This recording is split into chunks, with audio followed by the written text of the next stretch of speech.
Hello दोस्तों, नमस्कार। मेरा नाम है संदीप और आप सभी का वेलकम है नथिंग इम्पॉसिबल के यूट्यूब चैनल पर। आशा करता हूँ आप सभी बहुत ही अच्छे होंगे। और आज के इस वीडियो में हम लोग यूजीसी नेट फर्स्ट पेपर में एग्ज़ाम 2022 और 23 के पॉइंट ऑफ व्यू से 20 जून 2019 से लेकर 24 जून 2019 के बीच में संप्रेषण या कम्युनिकेशन वाले यूनिट से जितने भी क्वेश्चन पूछे गए हैं उनको हम आज के इस वीडियो में कवर करने वाले हैं।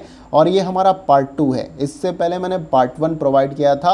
अगर आपने उस वीडियो को अभी तक नहीं देखा है तो चैनल पर जाइए, वहाँ पर मैंने एक प्लेलिस्ट बना रखी है UGC net exam paper 1 exam booster के नाम से। वो प्लेलिस्ट आपको मिल जाएगी। और भी कई सारे यूनिट के मैंने आपको क्वेश्चन काफ़ी डिटेल्स में कराए, जैसे टीचिंग एप्टीट्यूड हो गया, आईसीटी वाला आपका हो गया, और अभी कंटिन्यूअस आपका जो है संप्रेषण या कम्युनिकेशन वाला जो है यूनिट कवर हो रहा है। तो काफ़ी अच्छे तरीके से मैंने क्वेश्चन को भी डिस्क्राइब किया और इसके साथ ही साथ आंसर को भी डिटेल में समझाने का प्रयास किया है। तो आपको इन वीडियो से काफ़ी ज़्यादा हेल्प मिलने वाली है अपने एग्जाम में, तो आप उन वीडियो को ज़रूर देखिएगा। और आज के इस वीडियो को हम उसी प्रकार से कंप्लीट करेंगे, क्वेश्चन को डिस्क्राइब भी करेंगे और इसके साथ साथ आंसर को भी डिटेल में समझाने का प्रयास करेंगे। और एक काम आपको करते हुए चलना है कि सभी क्वेश्चन को आपको प्रैक्टिस सेट की तरह अटेम्प्ट करते हुए चलना है। इस तरीके से आपकी अच्छी खासी प्रैक्टिस भी हो जाएगी और एग्ज़ाम से पहले जब आप प्रैक्टिस करते हैं वो भी अच्छे क्वेश्चन के, तो काफ़ी ज़्यादा वो कॉन्फिडेंस आपको एग्ज़ाम में देता है। तो ये काफ़ी ज़्यादा आपको हेल्प मिलने वाला है। और यहाँ पर प्रीवियस ईयर में से कई सारे ऐसे भी क्वेश्चन होते हैं जो डायरेक्ट आपके एग्जाम में थोड़े मोड़े शब्दों को बदलकर पूछ लिए जाते हैं। तो अगर आपने डिटेल में कवर किया है तो आपको इससे भी फ़ायदा मिल जाएगा। तो आप सभी से हम्बली रिक्वेस्ट है कि वीडियो को स्टार्टिंग से लेकर एंड तक देखिएगा, ताकि इस वीडियो में जितना भी मैं क्वेश्चन आपको कराऊँ वो अच्छे तरीके से आपको क्लियर हो जाए। वैसे इस वीडियो में हम 25 इंपॉर्टेंट क्वेश्चन को कवर करने वाले हैं। तो चलिए फ्रेंड, वीडियो को स्टार्ट करते हैं। अब देखिए, यहाँ पर सबसे पहला क्वेश्चन आपसे क्या पूछा जा रहा है कि संप्रेषण का अर्थ विषयक व्यवधान उस परिस्थिति में होता है जब। अब देखिए, यहाँ पर क्वेश्चन में आपसे यही पूछा जा रहा है कि संप्रेषण का अर्थ विषयक व्यवधान किस परिस्थिति में हो सकता है। अगर आप संप्रेषण कर रहे हैं, किसी से बातचीत कर रहे हैं, तो किस स्थिति में जो है यह व्यवधान के परिस्थिति में हो सकता है। देखिए, पहला जो विकल्प आपको मिलता है, परिस्थिति तक पहुंचने के पूर्व ही सिग्नल प्राप्त न हो सके। अब यहाँ पर परिस्थिति जो वर्ड है ये थोड़ा सा कॉम्प्लिकेटेड है आपके लिए, तो आप थोड़ा सा भी परेशान मत होइए। परिस्थिति का मतलब होता है पाने वाला या प्राप्त करने वाला, यानी जिससे आप बात कर रहे हैं, जिससे आप संचार कर रहे हैं, वही आपका है। ठीक है, प्रेषित श्रोता आप उसे कह सकते हैं। ठीक है, तो क्लियर हुआ। यहाँ पर नेक्स्ट जो आपका ऑप्शन है, स्रोत से प्रेषित संवाद स्पष्ट हो, और सी यहाँ पर है प्रेषिति का ध्यान अनमनस्क हो यहाँ पर, और उसके बाद से डी दिया गया प्रेषिति संवाद का अर्थ नहीं समझता हो। अब देखिए, यहाँ पर आपको बड़ा अच्छे तरीके से क्वेश्चन को समझना है और राइट आंसर आपको कमेंट बॉक्स में देना है। संप्रेषण का अर्थ विषय का व्यवधान किस परिस्थिति में हो सकता है, आपको यहाँ पर इन चारों विकल्पों में से बताने का प्रयास करना है। अब देखिए, यहाँ पर जो इस क्वेश्चन का हमारा राइट आंसर हो जाएगा वो है आपका ऑप्शन नंबर डी। यहाँ पर प्रेषिति संवाद का अर्थ नहीं समझता हो, यानी कि जो श्रोता है या जो सुनने वाला है, जो भी संवाद हो रहा है, जो बातचीत हो रही है, उसका वो अर्थ नहीं समझ पाता है। तो उस स्थिति में जो है ये व्यवधान के परिस्थिति के रूप में आप इसे देख सकते हैं। यानी कोई व्यवधान है उसके बीच में, तभी वो अर्थ नहीं समझ पा रहा है। या तो हो सकता है कि आप जिस भाषा का इस्तेमाल कर रहे हैं वो भाषा वो अच्छे तरीके से समझ नहीं पा रहा है, तो आपको उसी के भाषा में समझाने का प्रयास करना है। तो आपकी जो भाषा है वो सुगम हो, आसान हो, जो उसको स्पष्ट रूप से समझ में आए, तब जाके ये व्यवधान उत्पन्न नहीं होगा। अगर अर्थ समझ में आ जाएगा, इसका मतलब आपका संप्रेषण या संचार काफ़ी अच्छा रहा है। अगर अर्थ नहीं समझ में आता है तो उस परिस्थिति में जो है ये एक व्यवधान के रूप में आप इसे देख सकते हैं। तो उम्मीद करता हूँ क्वेश्चन भी क्लियर हुआ होगा और यहाँ पर आपको राइट आंसर ऑप्शन डी जो मैंने बताया वो भी समझ में आ गया कि कैसे इस क्वेश्चन का right answer option number D है। देखिए, कोई भी प्रॉब्लम हो, नहीं समझ में आए तो आप कमेंट बॉक्स में मुझे ज़रूर बताएं, वहाँ पर भी मैं क्लियर करने का प्रयास करूँगा। लेकिन मैं अपने तरफ से हमेशा प्रयास करता हूँ कि आपको बहुत ही अच्छे तरीके से सब कुछ समझ में आए। आइए अगला क्वेश्चन देखते हैं। अब देखिए, अगला क्वेश्चन हमारा है क्वेश्चन नंबर 2। इसमें पूछा जा रहा है कि निम्नलिखित में से कौन सी अवाचिक संप्रेषण को अवश्य अमेव घोषित करता है, यहाँ पर आपको बताना है। तो देखिए, अवाचिक संप्रेषण के बारे में मैंने आपको पिछले वीडियो में बताया था, कई सारा ऐसा क्वेश्चन आया था जिसमें इस शब्द का इस्तेमाल किया गया था, अवाचिक संप्रेषण।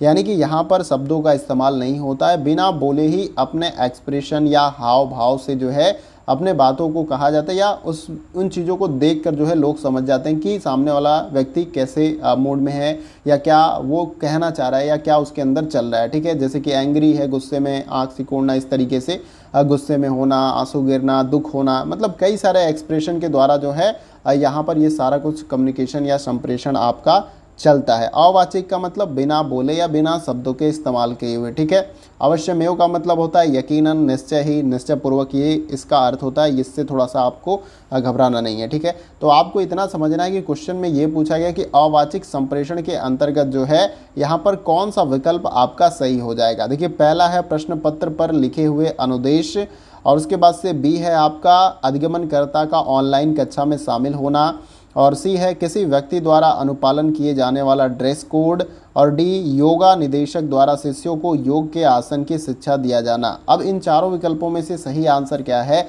इसका ही जवाब आपको कमेंट बॉक्स में देने का प्रयास करना है। देखिए, इस क्वेश्चन का जो हमारा राइट आंसर हो जाएगा वो है आपका ऑप्शन नंबर सी। यहाँ पर क्या हो जाएगा राइट आंसर। किसी व्यक्ति द्वारा अनुपालन किए जाने वाला ड्रेस कोड क्या होता है, ये अवाचिक संप्रेषण का आपका एग्जाम्पल हो जाएगा। ये हमेशा याद रखना है। जैसे कि देखिए, पुलिस का अपना एक ड्रेस कोड होता है, तो आपको पता है कि उस ड्रेस कोड में अगर व्यक्ति कोई है तो वो पुलिस वाला है। नर्स का अपना एक ड्रेस कोड होता है, डॉक्टर का अपना ड्रेस कोड होता है। तो आप उस व्यक्ति से बिना पूछे ही अगर वो ड्रेस कोड में है तो आपको पता चल जाता है कि वो डॉक्टर है, वो पुलिस है, वो वकील है। ठीक है, क्योंकि वैसे व्यक्तियों के लिए वो ड्रेस कोड दिया गया, वहाँ पर बताने की आवश्यकता नहीं है, उनको देखते ही आप समझ जाते हो कि ये है। तो यानी बिना बोले, तो अवाचिक का मतलब बिना बोले यहाँ पर बात की जा रही है, तो ड्रेस कोड भी आपका इसी के अंतर्गत आ जाएगा। बाकी विकल्प आपके गलत हैं। यहाँ पर ऑप्शन सी क्या हो जाएगा हमारा राइट आंसर। तो आई होप कि क्वेश्चन क्लियर हुआ होगा और आंसर अच्छे से समझ में आया होगा। आइए अगला क्वेश्चन देखते हैं।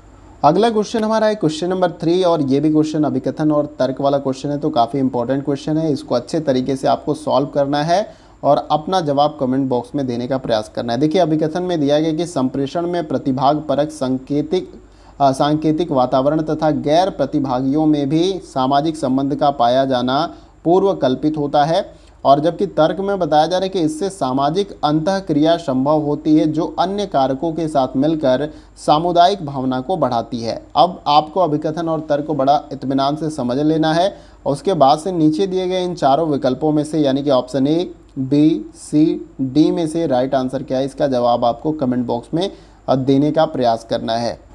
देखिए, इस क्वेश्चन का जो हमारा राइट आंसर हो जाएगा वो है आपका ऑप्शन नंबर डी। यहाँ पर ए गलत है लेकिन आर आपका सही, यानी अभिकथन जो क्या है वो गलत हो जाएगा और आर यानी कि तर्क क्या है आपका सही हो जाएगा। अब कैसे है इसको अच्छे तरीके से समझते हैं। देखिए, अभिकथन ए में क्या बताएगा कि संप्रेषण में प्रतिभाग परक सांकेतिक वातावरण तथा गैर प्रतिभागियों में भी सामाजिक संबंध का पाया जाना पूर्व कल्पित होता है, यानी कि पहले से निर्धारित होता है, ऐसा कुछ नहीं होता है। अगर आप संप्रेषण कर रहे हैं, ये हमेशा आपको याद रखना है कि संप्रेषण या संचार क्या है, एक सामाजिक प्रक्रिया है, और आप कहीं पर भी किसी व्यक्ति से मिलते हैं तो आप उससे बातचीत कर सकते हैं उसके बारे में जानने के लिए। अपने बारे में अगर क्लास में गए, अगर क्या आप पहले से निर्धारित रहता है कि किस बच्चे से आप बात करेंगे, किससे नहीं करेंगे, तो ये पूर्व कल्पित आपका नहीं होता है। ठीक है, हमेशा आपको याद रखना है कि संप्रेषण या संचार क्या है, एक सामाजिक प्रक्रिया है जिसके द्वारा मानवीय संबंध स्थापित किए जाते हैं। तो जब तक हम बातचीत नहीं करेंगे तो किसी से रिलेशन में कैसे आएंगे, किसी से हमारा संबंध कैसे स्थापित होगा, कोई व्यक्ति हमारा दोस्त कैसे बनेगा, मित्र कैसे बनेगा। तो इसके लिए बातचीत या संप्रेषण या संचार का होना आवश्यक है, और ये पूर्व कल्पित नहीं होता, यानी पहले से आपका यहाँ पर निर्धारित नहीं होता है। ये आप जब जाते हो वहाँ पर तो आप किसी से मिलते हो तो आप संचार करते हो, ये पहले से निर्धारित नहीं। तो ये आपका गलत हो गया, आपको समझ में आ रहा होगा। और तर्क में क्या बताया कि इससे सामाजिक अंतःक्रिया संभव होती है। जाहिर सी बात है कि जब हम संचार या संप्रेषण करते हैं तो इससे जो सामाजिक अंतःक्रिया होती है वो संभव होती है। हम लोगों से मिलते हैं, बातचीत करते हैं, ठीक है, तो इससे हम कनेक्ट करते हैं अपने आप को, जो अन्य कारकों के साथ मिलकर सामुदायिक भावना को बढ़ाती है। तो जब हम बात करते हैं, एक दूसरे के बारे में जानते हैं, उनके कल्चर के बारे में, उनके रहन सहन के बारे में, तो ये क्या करती है, सामुदायिक भावना को बढ़ाती है, जो आपका संप्रेषण या संचार होता है। तो ये तो आपका राइट हो जाएगा तर्क, लेकिन यहाँ पर ये जो पूर्व कल्पित कह रहा है ये आपका गलत हो जाएगा। तो आई होप कि क्वेश्चन आपको क्लियर हो रहा होगा और समझ में भी आया होगा। और नहीं समझ में आए तो भी आप मुझे ज़रूर बताइएगा। वैसे उम्मीद करता हूँ आपको अच्छे तरीके से समझ में आया होगा कि कैसे ये क्वेश्चन का राइट आंसर है। आइए अगला क्वेश्चन देखते हैं। अगला क्वेश्चन हमारा है क्वेश्चन नंबर 4। देखिए यहाँ पर पूछा जा रहा है कि निम्नलिखित में से कौन अंतर्वैयक्तिक संप्रेषण का एक चरण है। यहाँ पर आपको बताना है कि इन सभी विकल्पों में से कौन सा ऐसा विकल्प है जो अंतर्वैयक्तिक अगर संप्रेषण होता है तो उसका एक चरण है, एक स्टेप है। इस तरीके से आप बता सकते हैं। पहला जो है सामाजिक चरण, बी है अतरंग चरण, और सी है वैयक्तिक चरण, और डी है आपका प्रागानुभाविक संप्रेषण। तो यहाँ पर आपको इस क्वेश्चन का राइट आंसर कमेंट बॉक्स में बताने का प्रयास करना है। तो वीडियो को पॉज करिए, क्वेश्चन को बड़ा इत्मीनान से समझिए, उसके बाद से अपना सही आंसर देने का प्रयास करिए। देखिए यहाँ पर इस क्वेश्चन का जो हमारा राइट आंसर हो जाएगा वो है आपका ऑप्शन नंबर डी, प्रागानुभाविक संप्रेषण जो है ये आपका अंतर्वैयक्तिक संप्रेषण का एक चरण होता है। ये आपको हमेशा याद रखना है। अब देखिए अंतर्वैयक्तिक संप्रेषण क्या है, इसको हम थोड़ा सा समझते हैं। देखिए अंतर्वैयक्तिक संप्रेषण जो होता है वो दो या दो से अधिक व्यक्तियों के मध्य जो है परस्पर संचार होता है। इसमें आपको याद रखना है दो या दो से अधिक व्यक्ति यहाँ पर हो सकते हैं। अंतर्वैयक्तिक संप्रेषण के अंतर्गत उनके बीच में क्या होता है, संचार होता है, बातचीत होता है, ठीक है। और यह दो तरफा प्रक्रिया है। तो जाहिर सी बात है कि जब दो व्यक्तियों के बीच में ये आपका संप्रेषण हो रहा है, संचार हो रहा है, तो ये क्या है आपका दो तरफा प्रक्रिया है। एक व्यक्ति बोलेगा तो दूसरा सुनेगा, दूसरा बोलेगा तो वो भी सुनेगा, ठीक है। तो हमेशा आपको इसे याद रखना है। और इसमें संचारक को शीघ्र ही फीडबैक मिलता है, यानी जो भी व्यक्ति संचार करता है उसको तुरंत फीडबैक मिलता है सामने से। तो ये भी इसकी खास इंपॉर्टेंट बात है, तो इसे आपको याद रखना है।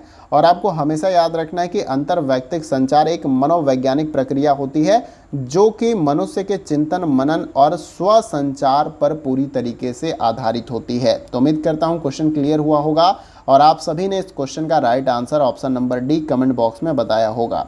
आइए अगला क्वेश्चन देखते हैं।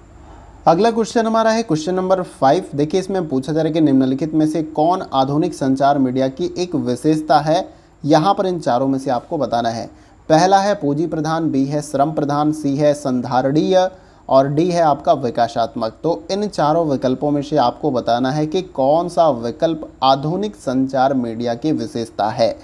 देखिए यहाँ पर इस क्वेश्चन का जो हमारा राइट आंसर हो जाएगा वो है आपका ऑप्शन नंबर ए, ये आपका पूंजी प्रधान है। तो आधुनिक संचार मीडिया की विशेषता क्या है, पूंजी प्रधान है, ये आपको याद रखना है।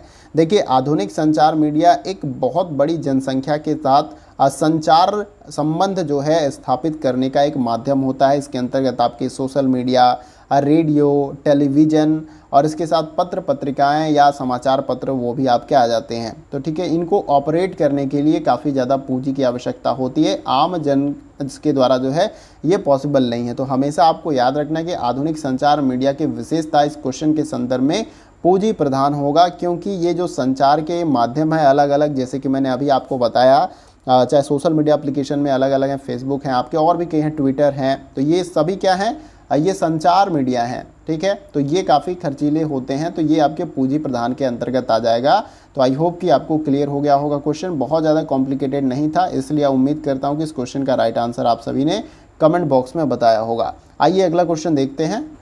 अगला क्वेश्चन हमारा है क्वेश्चन नंबर 6। देखिए इसमें पूछा जा रहा है कि मधुमक्खियों का नृत्य जो दूसरी मधुमक्खियों को यह बताता है कि मधुरस कहाँ मिलेगा, ये किसका उदाहरण है। इन चारों विकल्पों में से आपको बताने का प्रयास करना है। अब देखिए पहला जो विकल्प है वो जनसंचार का है, बी समूह संचार, और सी अंतर्वैयक्तिक संचार, और डी दिया गया है अंतःवैयक्तिक संचार। तो अब इन चारों विकल्पों में से आपको राइट आंसर बताना है कि जो मधुमक्खियों का नृत्य होता है दूसरी मधुमक्खियों को यह बताता है कि मधुरस कहाँ मिलेगा, तो ये किस प्रकार के संचार का आपका उदाहरण है। तो हमेशा आपको याद रखना है कि ये क्या है, आपका ऑप्शन नंबर बी होगा, समूह संचार का यह एग्जाम्पल है। देखिए मधुमक्खियों का नृत्य जो दूसरी मधुमक्खियों को यह बताने का प्रयास करते हैं कि मधुरस कहाँ मिलेगा, यह समूह संचार का एक उदाहरण होता है, क्योंकि समूह में वो जो है दूसरे मधुमक्खियों को बताने का प्रयास करती हैं कि यहाँ पर जो है फूलों का रस है और यहाँ से निकालना है, ठीक है। और हम तो उनकी बात तो समझ नहीं पाते हैं, तो जो वो हरकत करते हैं उड़ते समय, तो वो हम उनको ऑब्जर्व कर पाते हैं। तो इससे ये पता चलता है कि वो अपने साथियों को ये बताने का प्रयास करती हैं कि आखिर किस फूलों में और कहाँ पर जो है मधुर रस उनको मिल सकता है। तो ये समूह संचार का आपका एग्जाम्पल होता है। क्वेश्चन घुमा के फिर से अगर पूछे तो भी आपको याद रखना है। तो उम्मीद करता हूँ क्वेश्चन आपको क्लियर हो गया होगा। आइए अगला क्वेश्चन देखते हैं। अगला क्वेश्चन हमारा है क्वेश्चन नंबर 7। देखिए इसमें पूछा जा रहा है कि नीचे दिए गए विकल्पों में से संचार का सही क्रम क्या है, उसे हमें बताना है इन चारों में से। अब देखिए यहाँ पर मैं आपको सबसे पहला ऑप्शन बताता हूँ। सबसे पहले यहाँ पर सूचना दिया गया है, कॉमा यहाँ पर नहीं लगा है, तो कॉमा मैं देते चलता हूँ। सूचना के बाद कॉमा है यहाँ पे, फिर आपका यहाँ पर आगे हो जाएगा विज्ञापन हो जाएगा, फिर उसके बाद प्रत्ययन है, फिर व्यवहार संबंधी परिवर्तन है, फिर बी आपका ऑप्शन है प्रत्ययन है, सूचना है, फिर व्यवहार संबंधी परिवर्तन और विज्ञापन है, और सी है यहाँ पर विज्ञापन, सूचना है, प्रत्ययन है और उसके बाद व्यवहार संबंधी परिवर्तन, और डी दिया गया है व्यवहार संबंधी परिवर्तन, सूचना, प्रत्ययन और विज्ञापन। तो संचार का सही क्रम क्या होता है, इन चारों में से ही आपको कमेंट बॉक्स में बताने का प्रयास करना है। तो इसका सही आंसर बताने का प्रयास ज़रूर करें और सभी क्वेश्चन को प्रैक्टिस की तरह अटेम्प्ट करें। मैं सबका आंसर बताऊंगा, सबको डिटेल में समझाने का प्रयास करूंगा, लेकिन आप अपने तरफ से प्रयास ज़रूर करिए। इससे आपको काफ़ी ज़्यादा हेल्प अपने एग्ज़ाम में मिलने वाला है। देखिए इस क्वेश्चन का जो हमारा राइट आंसर हो जाएगा वो है आपका ऑप्शन नंबर सी। कैसे है मैं उसे अभी बताता हूँ। सबसे पहले विज्ञापन है आपका, और उसके बाद से आपका आ जाएगा सूचना, फिर उसके बाद से प्रत्ययन और व्यवहार संबंधी परिवर्तन। तो ये क्रम जो है आपका इम्पॉर्टेंट है और यही क्रम जो है इस क्वेश्चन के संदर्भ में यानी संचार का सही क्रम आपका हो जाएगा। अब देखिए विज्ञापन का मतलब क्या है यहाँ पर, इसे हम समझते हैं। विज्ञापन का मतलब आप इस तरीके से समझ सकते हैं किसी ऐसी चीज़ से मतलब पर्दा उठाना या कोई जानकारी या सूचना तक पहुँचना, इस तरीके से आप इसे समझ सकते हैं। यानी किसी सूचना तक पहुंचना या उस तक सुनिश्चित करके जो है उसके बारे में जानना, ये विज्ञापन आपका होता है। फिर उसके बाद सूचना आप तो जान गए कि सूचना होती है इन्फॉर्मेशन। अब प्रत्ययन के बारे में मैं आपको बता देता हूँ। प्रत्ययन को प्रतीतीकरण भी कहा जाता है। तो इसके अंतर्गत जो है एक व्यक्ति, समूह या संगठन किसी अन्य व्यक्ति या प्राणी या समूह या संगठन को तर्क से प्रभावित करके जो है उनके दृष्टिकोण या विचारों या व्यवहार में परिवर्तन कराने का प्रयास करता है। तो ये आपका प्रत्ययन होता है, प्रतीकीकरण इसको बोला जाता है, ठीक है। लेकिन इसके बारे में मैंने जो डिटेल में बताया वो आपको याद रखना है। और उसके बाद से व्यवहार संबंधी परिवर्तन आता है। तो ये क्रम के बाद जब ये सारा कुछ होता है तो व्यवहार संबंधी परिवर्तन आपको देखने को मिल जाता है। एक बार मैं रिकॉल कर देता हूँ। विज्ञापन का मतलब यहाँ पर है किसी सूचना तक अपनी पहुँच को सुनिश्चित करना। सूचना आप समझ रहे हैं, जो इन्फॉर्मेशन आपको पता होती है, जिसके बारे में आप जानते हैं। और प्रत्ययन का मतलब मैंने आपको यहाँ पर अभी बताया कि प्रतीतीकरण इसको बोला जाता है। और इसके अंतर्गत जो है एक व्यक्ति, समूह या संगठन किसी अन्य व्यक्ति या प्राणी या समूह या संगठन को तर्क से प्रभावित करके उनके दृष्टिकोण या विचारों को जो है व्यवहार में परिवर्तन कर सकता है, ठीक है। विचारों या व्यवहार में उनके परिवर्तन कर सकता है इन तीनों के द्वारा। तो ये संचार का आपका क्या हो जाएगा, सही क्रम हो जाएगा। तो उम्मीद करता हूँ क्वेश्चन आपको समझ में आया होगा। नहीं समझ में आएगा तो आप कमेंट बॉक्स में जरूर बताइएगा। आइए अगला क्वेश्चन देख। अगला क्वेश्चन हमारा है क्वेश्चन नंबर 8। देखिए इसमें पूछा जा रहा है कि निम्नलिखित में से कौन सा एक मास मीडिया का कार्य है। तो इन चारों विकल्पों में से आपको अब मास मीडिया का क्या काम होता है वो आपको बताना है। देखिए इसका मतलब ये मत आप समझ लीजिए कि जो मीडिया वाले न्यूज़ बताते हैं वो मास मीडिया के अंतर्गत आते हैं। तो ये सब कुछ मास मीडिया के अंतर्गत नहीं आते हैं। मास मास मीडिया के अंतर्गत जो आपकी फिल्म्स होती हैं, इसके साथ ही साथ जो आप टेलीविज़न पे अलग अलग जो है शो या और भी कार्यक्रम देखते हैं, तो ये सारा कुछ जो है मास मीडिया के अंतर्गत आते हैं। लेकिन जो न्यूज़ होते हैं वो मास मीडिया के अंतर्गत आपके नहीं आते हैं। देखिए पहला जो विकल्प है संस्कृति को प्रसारित करने का काम करती हैं, बी है राष्ट्रीय नीति का निर्माण करना, और सी है न्यायपालिका को अपना निर्णय लेने में सहायता करना, और डी है शेयर बाजार को स्थिर करना। तो यहाँ पर इन चारों में से आपको राइट आंसर बताना है कि मास मीडिया का कार्य क्या है। देखिए यहाँ पर इस क्वेश्चन का जो हमारा राइट आंसर हो जाएगा वो है आपका ऑप्शन नंबर ए, संस्कृति को प्रसारित करना ही मास मीडिया का कार्य है। ये आपको याद रखना है। अब देखिए इस मास मीडिया के अंतर्गत जैसे कि मैंने अभी आपको बताया कि जो फिल्म्स होती हैं रेडियो जो होते हैं, टेलीविजन या दूरदर्शन, ये सारा कुछ मास मीडिया के अंतर्गत आता है और इनके द्वारा विभिन्न संस्कृतियों को जो है प्रसारित करने का काम करते हैं। ठीक है, जैसे कोई मूवी हो गई, किसी की बायोग्राफी हो गई, कोई महान पुरुष है, चाहे मान लीजिए सुभाष चंद्र बोस हो गए और भी महात्मा गांधी हो गए, भीमराव अम्बेडकर हो गए, तो इन पे कई सारी जो है बायोग्राफी इनकी फिल्म बनी हुई है। तो उनके विचार, उनके पूरे जीवन की क्या गाथा है वो उस फिल्म में देखने को आपको मिलती है। तो कहीं ना कहीं, और या मान लीजिए किसी रिलीजन के बारे में इस तरीके से बहुत सारा उसकी स्टार्टिंग टाइम में किस तरीके से रहा, अब किसी धर्म के बारे में कोई फिल्म बनी पूरा इस तरीके से, तो आपको एक तरीके से संस्कृति का यहाँ पर क्या होता है, हमेशा याद रखना है कि संस्कृति को प्रसारित किया जाता है मास मीडिया के द्वारा। ठीक है, जैसे कि हमारे यहाँ जो बॉलीवुड मूवी बनती है, उसके साथ साथ साउथ में मूवी बनती हैं, तो ये पूरे ऑल ओवर वर्ल्ड में जाकर बिजनेस करती हैं। तो कहीं ना कहीं हम अपने जो कल्चर है या संस्कृति का प्रसार क्या कर रहे हैं, दूसरे देशों में कर रहे हैं। किसके द्वारा? मास मीडिया के द्वारा। तो आई होप कि आपको क्लियर हो गया होगा और समझ में आया होगा कि क्वेश्चन में क्या पूछा गया और राइट आंसर ये कैसे आपका सही हुआ है। आइए अगले क्वेश्चन को देखते हैं। अब देखिए अगला क्वेश्चन हमारा क्वेश्चन नंबर 9। इसमें पूछा जा रहा है कि एक क्लासरूम स्थिति की दशा में एक शिक्षक किसी समस्या के हल पर पहुंचने में समूह चर्चा का आयोजन करता है, तो प्रयुक्त संचार के प्रतिमान की दृष्टि से इसे कहा जाएगा, क्या कहा जाएगा, ये आपको बताना है। पहला जो ऑप्शन है क्रियान्वितकारी प्रतिमान है, ये बी है आपका अंतःक्रिया प्रतिमान है, सी क्षैतिज प्रतिमान है, डी रैखिक प्रतिमान है।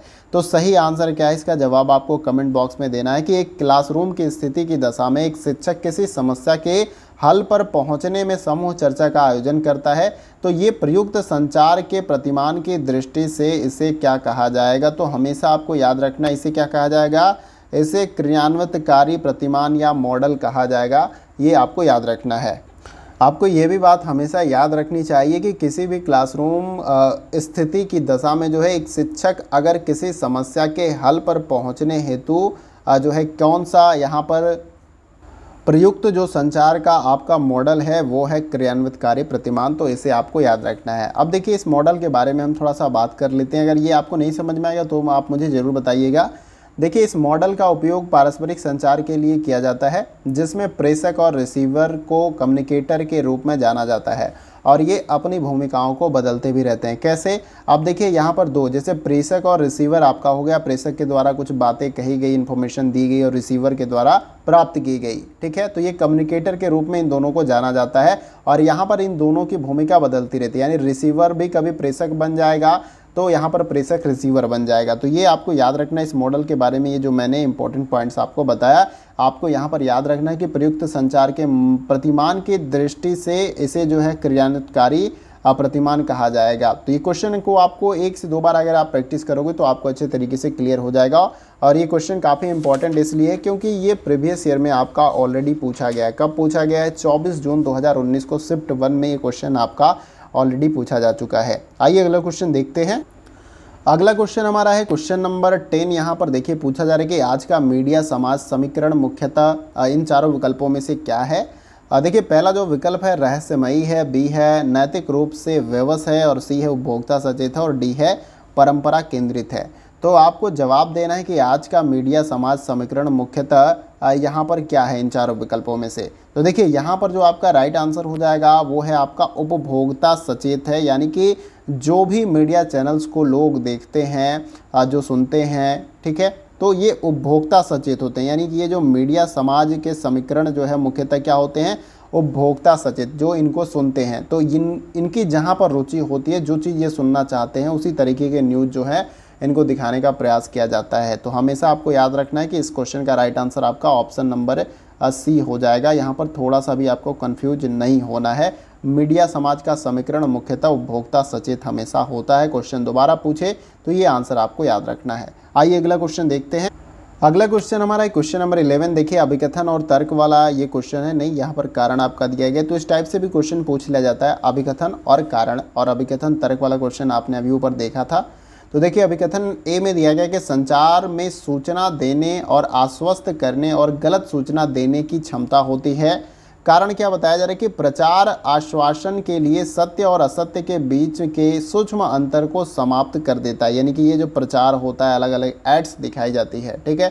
तो अभिकथन और कारण को अच्छे से समझना है और नीचे दिए गए विकल्प, यानी कि ये जो 4 विकल्प हैं option A, B, C, D, इसी में से ही आपको अपना राइट आंसर बताने का प्रयास करना है। तो इस क्वेश्चन का राइट आंसर जरूर बताएं, वीडियो को पॉज करें, इत्मीनान से क्वेश्चन को पढ़ें, समझें, उसके बाद से ही अपना राइट आंसर देने का प्रयास करें। देखिए इस क्वेश्चन का जो हमारा राइट आंसर हो जाएगा वो है आपका क्या, ऑप्शन नंबर ए यहाँ पर राइट आंसर हो जाएगा। ए और आर दोनों सही है और आर ए की सही व्याख्या कैसे, इसको थोड़ा सा समझते हैं।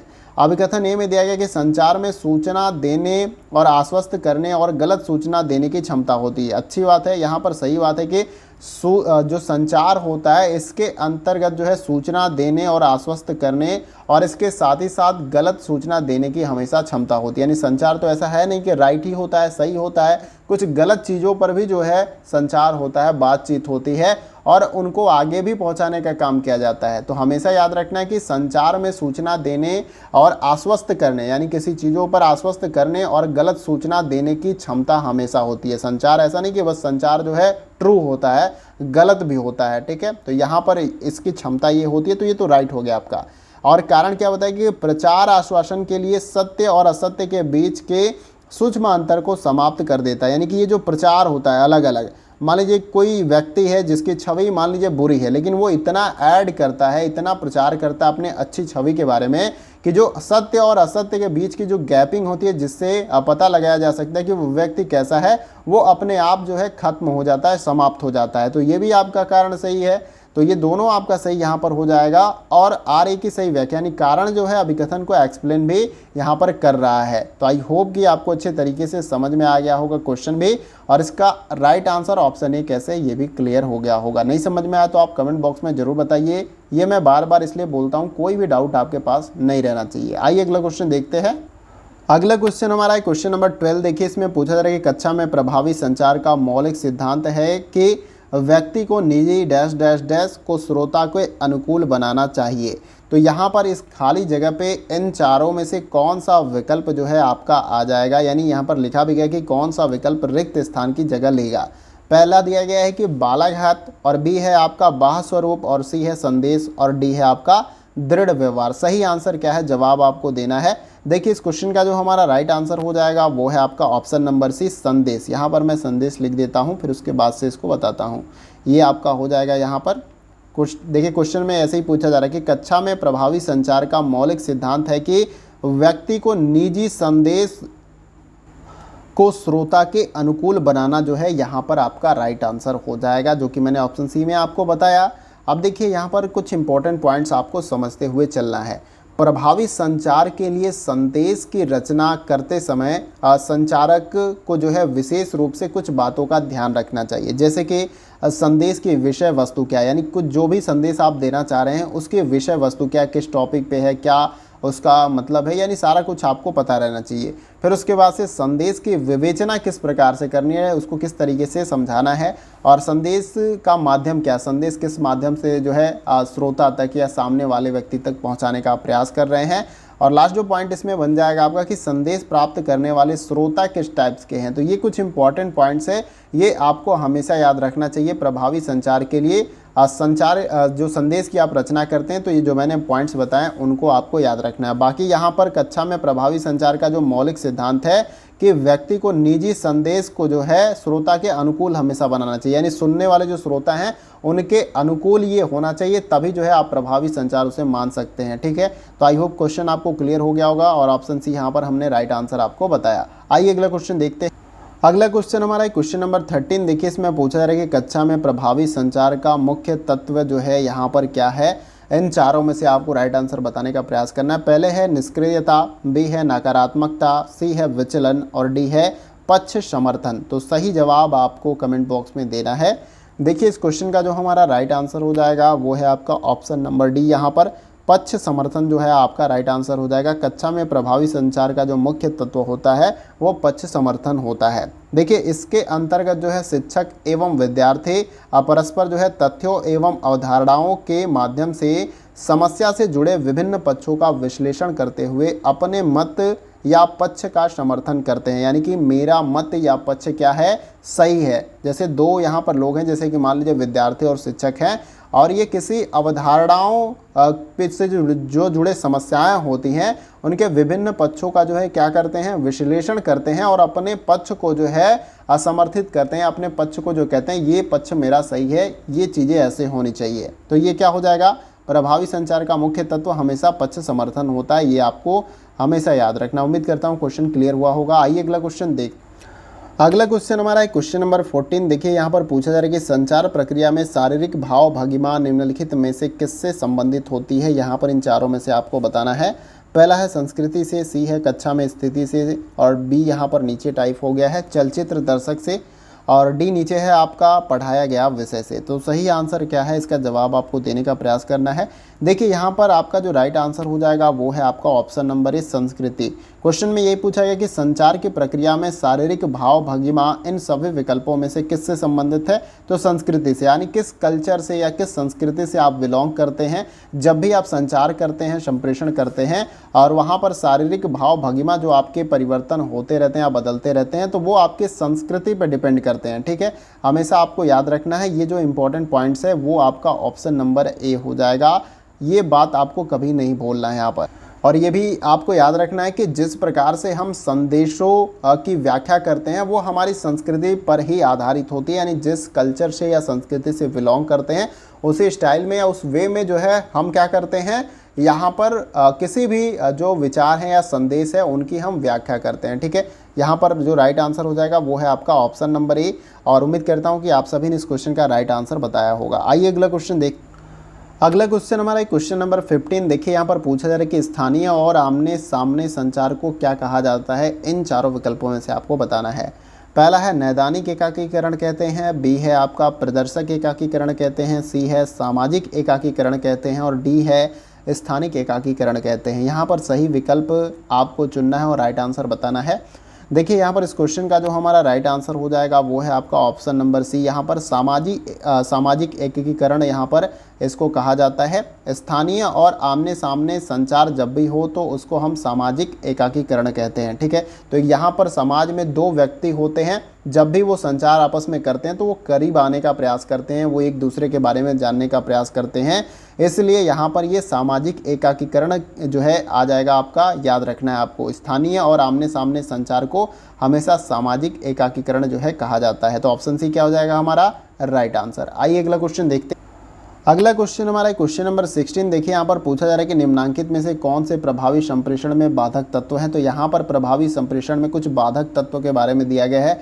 जैसे पहला है भौतिक शोर, यहाँ पर दूसरा है शब्दार्थ संबंधी शोर, और तीसरा है मनोवैज्ञानिक शोर, और चौथा है गैर शाब्दिक शोर। तो ये सभी तत्व दिए गए हैं किसके संदर्भ में, प्रभावी संप्रेषण में बाधक तत्व के संदर्भ में। अब नीचे दिए गए इन सभी विकल्पों में से अपना सही आंसर बताना है कि ऑप्शन ए सही है, कि बी सही है, कि सी सही है, कि डी सही है। आपको कमेंट बॉक्स में इसका जवाब देना है। देखिए इस क्वेश्चन का जो हमारा राइट आंसर हो जाएगा वो है आपका ऑप्शन नंबर बी। यहाँ पर पहला जो है भौतिक शोर जो हो गया आपका, दूसरा है शाब्दिक संबंधी शोर हो गया, और यहाँ पर तीसरा जो है मनोवैज्ञानिक शोर हो गया।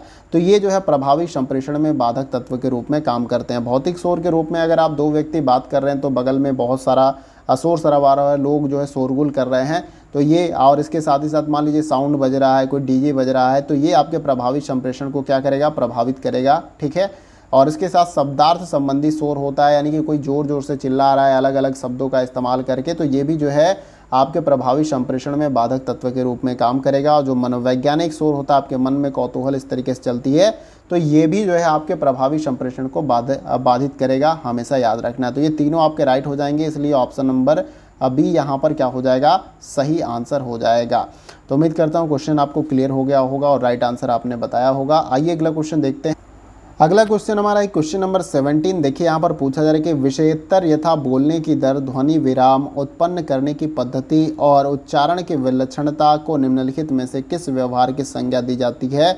यहाँ पर आपको इन चारों विकल्पों में से बताना है। पहला है परावैक्तिक, बी है आपका अनुप्राणित, और सी है पराभाषिक, और डी है आपका अनैच्छिक। तो सही आंसर आपको इस क्वेश्चन का कमेंट बॉक्स में बताना है।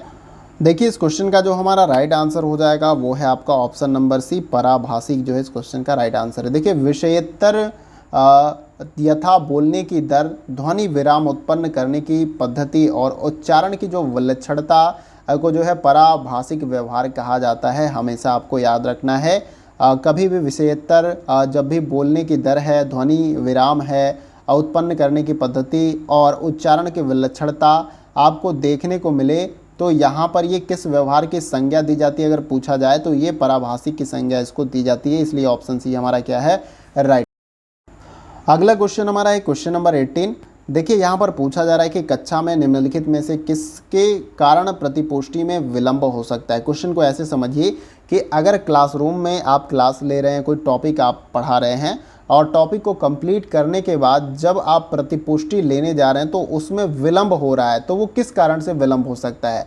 पहला देखिए प्रौद्योगिकी का उपयोग करने से, बी है विस्तृत संप्रेषण के द्वारा, सी है शब्दार्थ शोर के द्वारा और डी है प्रतिभागी वातावरण के द्वारा। तो आपको हमेशा याद रखना है कि यहाँ पर शब्दार्थ शोर के द्वारा जो है प्रतिपुष्टि लेने में जो है आपको विलंब हो सकता है। मान लीजिए कि आप फीडबैक लेने जा रहे हैं और पीछे के बच्चे बात कर रहे हैं, अगल बगल बच्चे शोर कर रहे हैं, शब्दार्थ शोर कर रहे हैं, तो उस स्थिति में जो फीडबैक है छात्रों का वो आप लेने में क्या करेंगे, देरी कर देंगे, आपको विलंब हो सकता है। तो यहाँ पर बाकी विकल्प तो आपको ऐसे भी गलत लग रहा हो, जैसे प्रतिभागी वातावरण, इससे तो किसी प्रकार का जो है आपका विलंब नहीं हो सकता, विस्तृत संप्रेषण के भी द्वारा नहीं और प्रौद्योगिकी का उपयोग के द्वारा। तो यहाँ पर केवल ऑप्शन सी आपका बच जाता है और ये आपका राइट आंसर हो जाएगा। आइए अगला क्वेश्चन देखते हैं। अगला क्वेश्चन हमारा है क्वेश्चन नंबर 19। देखिए यहाँ पर पूछा जा रहा है कि सादृश्य संप्रेषण में विषय वस्तु को माना जाता है। अब यहाँ पर इन चारों विकल्पों में से आपको बताना है कि जो सदृश्य संप्रेषण होता है उसमें जो विषय वस्तु होती है उसको क्या माना जाता है। पहला है अभिसारी माना जाता है, बी स्थिर माना जाता है और सी जो है भौतिक माना जाता है और डी अलौकिक माना जाता है। इसका जवाब आपको देने का प्रयास करना है। देखिए यहाँ पर आपका जो राइट आंसर हो जाएगा वो है आपका ऑप्शन नंबर बी, यहाँ पर राइट आंसर हो जाएगा। सादृश्य संप्रेषण में विषय वस्तु को हमेशा स्थिर माना जाता है। आपको याद रखना है कि ऐसे संप्रेषण जिनमें शब्दों का प्रयोग नहीं होता है, अर्थात जब आप कोई तस्वीर या ग्राफ, प्रतीक, आकृति इत्यादि देखते हैं और आपको उनमें प्रदर्शित संदेश प्राप्त हो जाता है तो ये सादृश्य संप्रेषण कहलाता है। आपको याद रखना है क्या, ग्राफ, प्रतीक, आकृति, तस्वीर, इससे जो है आपको क्या प्राप्त हो जाता है, संदेश प्राप्त हो जाता है। तो यही आपका सादृश्य संप्रेषण कहलाता है, यानी जिनको देख कर आपको जो है आपको संदेश प्राप्त हो जाता है। तो हमेशा याद रखना है कि ये आपके स्थिर होते हैं, ठीक है, और ये आपके सादृश्य संप्रेषण कहलाते हैं, जो कि मैंने अभी आपको बताया कि तस्वीर, ग्राफ, प्रतीक और आकृति, इनके द्वारा जो है आपको संदेश प्राप्त होता है। तो ये सादृश्य संप्रेषण होते हैं। तो उम्मीद करता हूँ क्वेश्चन क्लियर हो गया होगा और ऑप्शन भी आपका राइट आंसर है। आइए अगला क्वेश्चन। अगला क्वेश्चन हमारा है क्वेश्चन नंबर 20। देखिए ये आपका मैचिंग वाला क्वेश्चन है। सेट 1 को सेट 2 के साथ हमें क्या करना है, मिलान करना है। देखिए सेट 1 में संप्रेषण के तत्व दिए गए हैं, सेट 2 में प्रक्रम भाग का विवरण दिया गया है। तो सिंपली पहले इसको मैं मैच करता हूं और आपको भी यहाँ पर क्या करना है, वीडियो को पॉज करके मैच करके आपको नीचे दिए गए इन 4 विकल्पों में से अपना सही आंसर बताने का प्रयास करना। उसके बाद से एक एक करके संप्रेषक, आग्राहक, संदेश और माध्यम के बारे में मैं डिटेल में आपको समझाता हूँ।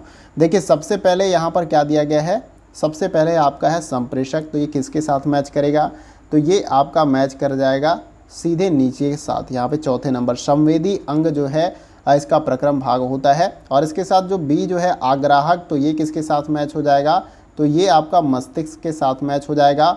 और सी जो है संदेश, वो किसके साथ मैच कर जाएगा, तो ये आपका वैद्युत चुंबकीय आवेग होता है, इसके साथ मैच हो जाएगा। और डी जो होता है माध्यम, ये किसके साथ मैच हो जाएगा, ये आपका केंद्रीय स्नायु तंत्र के द्वारा जो है यहाँ पर जिसके साथ ये मैच हो जाएगा। तो ऐसे आपको मैच करना है और नीचे दिए गए इन चारों में से आपको देख लेना है कैसे आपकी मैचिंग है, उसके अकॉर्डिंग कौन सा यहाँ पर राइट आंसर है। तो जैसे आपने मैच किया उसके अकॉर्डिंग, यानी जैसे हमने मैच किया उसके अकॉर्डिंग ऑप्शन सी हमारा क्या हो जाएगा, राइट आंसर हो जाएगा। अब यहाँ पर एक एक करके हम इसके बारे में थोड़ा सा समझते हैं। देखिए संप्रेषक वो होता है जो व्यक्ति शाब्दिक और अशाब्दिक संकेत प्रदान करते हैं, वो आपके संप्रेषक होते हैं। यानी कोई इन्फॉर्मेशन के बारे में बताते हैं, ठीक है, वो शाब्दिक रूप से भी हो सकता है और वो अशाब्दिक रूप से भी हो सकता है, वो संप्रेषक होते हैं। संप्रेषक आपको क्लियर हो गया, ये संवेदी अंग के साथ मैच हुआ था।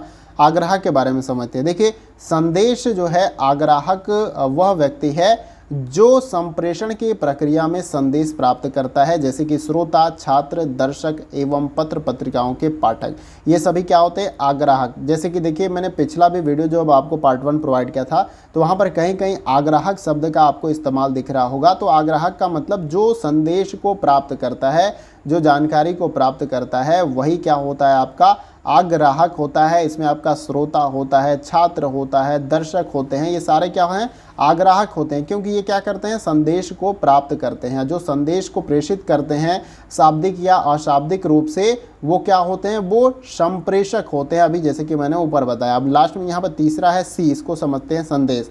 देखिए, संदेश एक उद्दीपक होता है जो संदेश भेजने वाला प्रेषित करता है, और संदेश मौखिक या लिखित संकेतों के रूप में या व्यक्ति के हाव भाव के रूप में हो सकता है। ठीक है, संदेश क्या है, एक उद्दीपक होता है जिसको पढ़ने के बाद या जिसको सुनने के बाद, जिसे जानने के बाद, ठीक है, ये अलग अलग तरीके से हो सकता है, आपको याद रखना है। उसके बाद से माध्यम क्या है, तो देखिए संप्रेषण के माध्यम का अर्थ है वह साधन जिसके द्वारा कोई संदेश जो है स्रोत से संदेश प्राप्त करने वाले तक पहुंचता है। मान लीजिए कि कोई प्रेषक है, संप्रेषक, मान लीजिए कोई संदेश है उसके पास, और आग्राहक यानी श्रोता हो गया, प्राप्त करता है, उस तक कोई संदेश जो पहुंचता है, किस माध्यम से पहुंचता है, वही जो है आपका यहाँ पर माध्यम बन जाता है। ठीक है, हमेशा आपको याद रखना है, जिस माध्यम से पहुँचता है वो क्या होता है, आपका माध्यम बन जाता है। तो ऐसे आपको समझ लेना है। तो काफ़ी मैंने डिटेल में इसको क्लियर करने का प्रयास किया, लेकिन इस क्वेश्चन का जो राइट आंसर है वो ऑप्शन नंबर सी है। आइए अगला क्वेश्चन देख। अगला क्वेश्चन हमारा है क्वेश्चन नंबर 21। ये अभिकथन और तर्क वाला क्वेश्चन है। तो अभिकथन और तर्क को बड़ा इत्मीनान से पढ़िए, उसके बाद से अपना इन चारों में से राइट आंसर जो है बताने का प्रयास करिए। देखिए, अभिकथन में दिया गया कि मीडिया से होने वाले मनोरंजन से समाज के सांस्कृतिक स्तर में वृद्धि नहीं होती है। तर्क क्या बताया गया कि मीडिया से होने वाला अधिकांश मनोरंजन पलायनवाद को बढ़ावा देता है और न कि अंतर वस्तु की गुणवत्ता को। ठीक है, तो नीचे दिए गए विकल्प यानी इन चारों में से आपको अपना राइट आंसर बताने का प्रयास करना है। देखिए, यहाँ पर इस क्वेश्चन का जो हमारा राइट आंसर हो जाएगा वो है आपका ऑप्शन नंबर ए। क्या हो जाएगा, यहाँ पर राइट आंसर हो जाएगा ए, और आर क्या हो जाएगा, वो आपका क्या है, सही है, और आर ए की यहाँ पर सही व्याख्या। तो सबसे पहले हम अभिकथन को समझने का प्रयास करते हैं। अब देखिए, अभिकथन में यही बताया गया कि मीडिया से होने वाले मनोरंजन से समाज की सांस्कृतिक स्तर में वृद्धि नहीं होती है। सही बात है। यहाँ पर जो भी मीडिया है, जो भी मूवी है और जो कुछ भी आप देखते हैं, इससे आपके सांस्कृतिक स्तर में वृद्धि देखने को नहीं मिलती है। वास्तविकता यह है कि इस मनोरंजन से सामाजिक परिवर्तन आपको जो है दिखाई नहीं देते, किंतु संस्कृति का निर्माण मानव निर्मित भौतिक वस्तु तथा परंपराओं से होता है, और इसके साथ ही साथ जो है यह अभौतिक संकल्पनाओं से भी संबंधित होता है। यानी कि ये जो आपका मीडिया होता है, जो काल्पनिक चीज़ें भी होती है उनको भी यहाँ पर दिखाता है। ये हमारी संस्कृति से कहीं भी रिलेट नहीं करती हैं, समाज के संस्कृति से, और ये जो है आपके जो संस्कृति है उसमें वृद्धि नहीं करती हैं। तो ये तो अभिकथन आपका सही है। और उसके बाद से कि मीडिया से होने वाला अधिकांश मनोरंजन पलायनवाद को बढ़ावा देता है, न कि अंतर वस्तु की गुणवत्ता को। ये आपको याद रखना है। तो यहाँ पर आपका तर्क भी क्या हो जाएगा, राइट आंसर हो जाएगा कि मीडिया से होने वाली अधिकांश मनोरंजन पलायनवाद को बढ़ावा देता है, न कि अंतर वस्तु की ये गुणवत्ता को बढ़ावा देता है। यानी कि मीडिया में जो दिखाया जाता है, ऐसा नहीं कि सारा कुछ आपका सही हो जाएगा। जो एड्स आपको देखने को मिलते हैं वो सारे कुछ अलग तरीके से आपको रिप्रेजेंट किया जाता है और ज़्यादा से ज़्यादा आपको एंटरटेन करते हैं। ठीक है, तो आई होप कि अभिकथन तर्क आपको क्लियर हुआ होगा और ए ऑप्शन कैसे यहाँ पर सही है वो भी समझ में आ गया होगा। आइए अगला क्वेश्चन देख। अगला क्वेश्चन हमारा एक क्वेश्चन नंबर 22। देखिए, इसमें पूछा जा रहा है कि रंगों के माध्यम से संप्रेषण का परिणाम हो सकता है। उसके संदर्भ में कुछ यहाँ पर आपको विकल्प देखने को मिलेंगे, जैसे सौंदर्यपरक संकेत, बी है सांस्कृतिक संकेत, और सी है यहाँ पर अर्थ विषयक संकेत, और डी है आपका द्विधारी संकेत। और नीचे दिए गए इन सभी विकल्पों में से, यानी 4 विकल्प हैं, ए, बी, सी और डी, इसमें से आपको राइट आंसर बताने का प्रयास करना है। देखिए, इस क्वेश्चन का जो हमारा राइट आंसर हो जाएगा वो है आपका ऑप्शन नंबर डी, यहाँ पर राइट आंसर हो जाएगा। तो यहाँ पर केवल ए और बी आपका राइट आंसर हो जाएगा। अब इसको समझते हैं। देखिए, रंगों के माध्यम से संप्रेषण का परिणाम सौंदर्यपरक संकेत तथा सांस्कृतिक संकेत के रूप में हो सकता है। जो सांस्कृतिक संकेत है उसके रूप में ये हो सकता है। इस तरह का जो है संप्रेषण अशाब्दिक होता है, यानी कि बिना बोले कुछ संकेत होते हैं, आपको फिगर्स, कुछ कलर्स या पैटर्न्स आपको दिखाई देते हैं और उससे आप चीज़ों को समझ जाते हैं। देखिए, यहाँ पर आपको याद रखना है कि ये रंग बहुत से अर्थों, विषयों, मुद्दों तथा घटनाओं को स्वतः ही व्यक्त कर देते हैं, और रंगों के माध्यम से संप्रेषण के लिए प्रायः रंग विधा का प्रयोग किया जाता है। ठीक है, तो रंग भी जो है अलग अलग संकेत के रूप में काम करते हैं। जैसे कि रेड कलर हो गया, तो इसको ट्रैफिक लाइट में भी हम इस्तेमाल करते हैं। तो रेड का मतलब रुक जाइए, खतरा है कुछ। ठीक है, तो इस तरीके से संकेत होता है। येलो लाइट का इस्तेमाल करते हैं हम, ग्रीन लाइट का यानी जो ग्रीन कलर है उसका इस्तेमाल करते हैं कि रास्ता क्लियर है, सब कुछ है तो आप आगे बढ़ सकते हैं। तो रंगों का भी अपना एक संकेत होता है, कुछ कहते हैं, ठीक है। तो रंगों के माध्यम से संप्रेषण का परिणाम जो है सौंदर्य परक संकेत के रूप में और सांस्कृतिक संकेत के रूप में आपका हो सकता है, इसलिए ऑप्शन डी क्या है हमारा राइट आंसर। आइए अगला क्वेश्चन देखते हैं। अगला क्वेश्चन हमारा है क्वेश्चन नंबर 23। देखिए इसमें पूछा जा रहा है कि संप्रेषण प्रक्रिया में संकेत किससे अर्थ प्राप्त करते हैं। यहाँ पर आपको इन चारों विकल्पों में से बताना है। पहला है विभिन्न निष्ठता अवयवों की व्यक्ति निष्ठता से, और बी है वी संकेतक यानी डिकोडर की वस्तुनिष्ठता से, और सी है अंतर संबंधों के नेटवर्क से, और डी है चैनल की निष्पक्षता से। तो सही आंसर आपको कमेंट बॉक्स में बताने का प्रयास करना है। देखिए इस क्वेश्चन का जो हमारा राइट आंसर हो जाएगा वो है आपका ऑप्शन नंबर सी। यहाँ पर अंतर संबंधों के नेटवर्क से जो है संप्रेषण प्रक्रिया में संकेत जो है जो संकेत के अर्थ होते हैं उनको प्राप्त किया जाता है। किसके? अंतर संबंधों के नेटवर्क से, क्योंकि आपस में कुछ इंटर रिलेशन होता है, उसी से जो है हम इन संकेतों के माध्यम से चीज़ों को समझने का प्रयास करते हैं। क्वेश्चन में यही पूछा गया कि संप्रेषण प्रक्रिया में संकेत किससे अर्थ प्राप्त कर सकते हैं, तो अंतर संबंधों से, उनके बीच में जो इंटर रिलेशन या संबंध होते हैं, ठीक है। तो आशा करता हूँ ऑप्शन सी आपने राइट आंसर कमेंट बॉक्स में बताया होगा। आइए अगला क्वेश्चन देखते हैं। अब देखिए अगला क्वेश्चन हमारा क्वेश्चन नंबर 24। इसमें पूछा जा रहा है कि संप्रेषण की भाषा में यह भी शामिल होता है। क्या शामिल होता है आपको बताना है। क्या यादृच्छिक जगत शामिल होता है, बी सामाजिक जगत शामिल होता है, सी ईश्वरीय जगत शामिल होता है, और डी है अपवित्र जगत शामिल होता है। तो राइट आंसर आपको कमेंट बॉक्स में बताना है।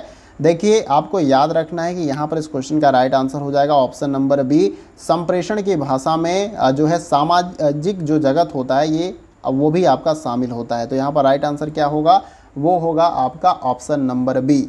आपको हमेशा याद रखना है कि अभिव्यक्ति का जो प्रमुख साधन होता है वो क्या होता है आपका, हमेशा याद रखना है प्रमुख साधन के रूप में होता है। यानी कि कुछ भी अगर आपको कहना है तो आप संचार या संप्रेषण करते हैं किसी भाषा के माध्यम से, ठीक है। आपके जो भी विचार हैं उनको आप रखते हैं, कोई समस्या है उनको आप बताते हैं, ठीक है। तो ये कहीं ना कहीं आपके अभिव्यक्ति के प्रमुख साधन के रूप में संप्रेषण क्या करती है, कार्य करती है। बाकी इस क्वेश्चन का जो हमारा राइट आंसर हो जाएगा वो है आपका सामाजिक जगत जो है संप्रेषण की भाषा में जो है शामिल होता है। तो आई होप कि इसका राइट आंसर आप सभी ने कमेंट बॉक्स में बताया होगा। आइए अगला क्वेश्चन देखते हैं। अगला क्वेश्चन हमारा है क्वेश्चन नंबर 25, और इस क्वेश्चन में पूछा जा रहा है कि कक्षा के अंतर्गत गुणांक संप्रेषण है। तो देखिए पहला ऑप्शन है प्रत्यक्ष है, बी ऑप्शन है क्रांतिक है, और सी ऑप्शन है अंतर्निहित है, और डी ऑप्शन है स्पष्ट है। तो इस क्वेश्चन का राइट आंसर आपको कमेंट बॉक्स में बताना है, और ये क्वेश्चन एज ए होमवर्क है, आपको इसका जवाब आपको कमेंट बॉक्स में देना है।